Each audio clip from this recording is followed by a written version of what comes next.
الحمدللہ رب العالمین والصلاة والسلام علی سید الانبیاء والمرسلین اما بعد فاعوذ باللہ من الشیطان الرجیم بسم اللہ الرحمن الرحیم۔ ذکر اصطلاح صوفیہ میں، جیسا کہ اس سے پہلی ویڈیو میں بھی بتایا گیا ہے کہ ذکر اصطلاح صوفیہ میں اس کو کہتے ہیں کہ انسان خدا کی یاد میں تمام غیر خدا کو بھول جائے اور حضور قلب سے خدا کی نزدیکی اور معیت اور قرب اور اس کا حضور محسوس کرے کہ میں ہر وقت اللہ کے ساتھ ہوں، یا وہ ذات ہر وقت میرے سامنے ہے، میرے ساتھ ہے، مجھے دیکھ رہی ہے، میرے مشاہدے میں ہے، میرے حضور میں ہے، میرے قرب میں ہے۔ اور آپ صلی اللہ علیہ وسلم نے فرمایا، حدیث شریف ہے یہ مسلم شریف کی، وَأَنَا مَعَهُ إِذَا ذَكَرَنِي، کہ میں اپنے بندے کے ساتھ ہوتا ہوں جب وہ میرا ذکر کرتا ہے۔ اور ایک اور حدیث شریف ہے کہ انا جلیس من ذکرنی، کہ میں اپنے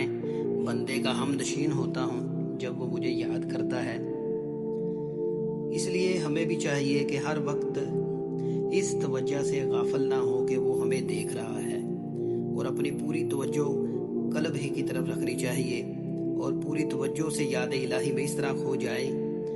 گم ہو جائیں کہ اپنے نفس سے بالکل بے خبر ہو جائیں اور الذین یذکرون کے زمرے میں داخل ہو جائیں، اور ذکر اس کی زندگی ہو جائے۔ جاننا چاہیے کہ ذکر کی بہت سی قسمیں ہیں، لیکن مقصود ذکر سے مطلوب یعنی اللہ کا وصال ہو جائے، تو جس عمل سے فائدہ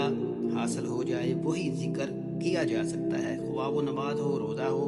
یا درود شریف ہو، یا دعائیں ہوں۔ لیکن مقصد اس وقت تک حاصل نہیں ہو سکتا جب تک ذاکر اپنے کو مٹا نہ دے،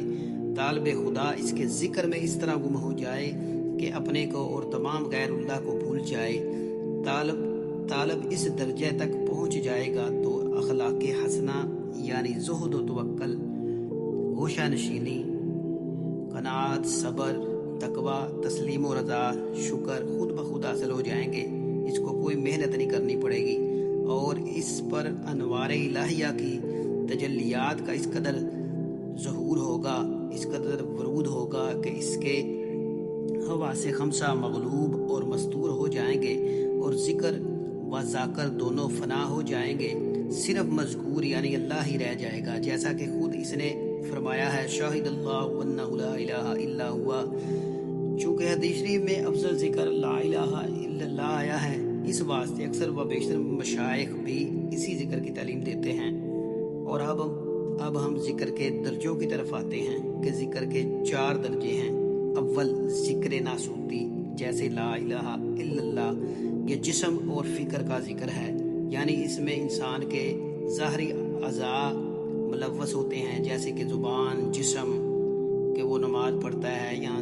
قرآن پاک کی تلاوت کرتا ہے یا تسبیح کرتا ہے، وہ زبان سے کرتا ہے، جسم سے کرتا ہے، اپنے ہاتھوں سے کرتا ہے،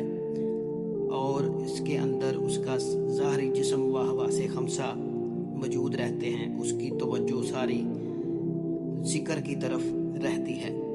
لہذا جب تک کہ وہ زبان سے اور جسم کے ساتھ اللہ کی طرف متوجہ رہے گا، اسے ناسوتی درجہ کہتے ہیں۔ جو ہی لا الہ الا اللہ کی اتنی کثرت میں گم ہوا کہ لا الہ سے الا اللہ کا ثبات ہو گیا، اس کے آگے جبروت کھل جاتا ہے، یعنی جبروت نہیں ملکوت کھل جاتا ہے، یعنی فرشتوں کا عالم۔ ملکوت یہ دوسرا عالم ہے، یہ دوسرا ذکر کا درجہ ہے، اس میں ذکر الا اللہ ہو جاتا ہے، لا الہ نفی میں چلا جاتا ہے، یعنی اسے اب اثبات ہو گیا۔ اب الا اللہ کی ضربوں سے وہ اپنے دل کو زندہ رکھتا ہے، اور عالم ملکوت کی طرح یعنی فرشتوں کی طرح بس اس کا فعل تسبیح، تحلیل، قیام و رکوع، سجود اس میں وہ کرتا ہے، اور یہی اس کی زندگی بن جاتے ہیں۔ اس درجے میں جب وہ الا اللہ کی اتنی کثرت کرتا ہے کہ الا اللہ سے اللہ پر جب اس کا اثبات ہوتا ہے، تو یہ ذکر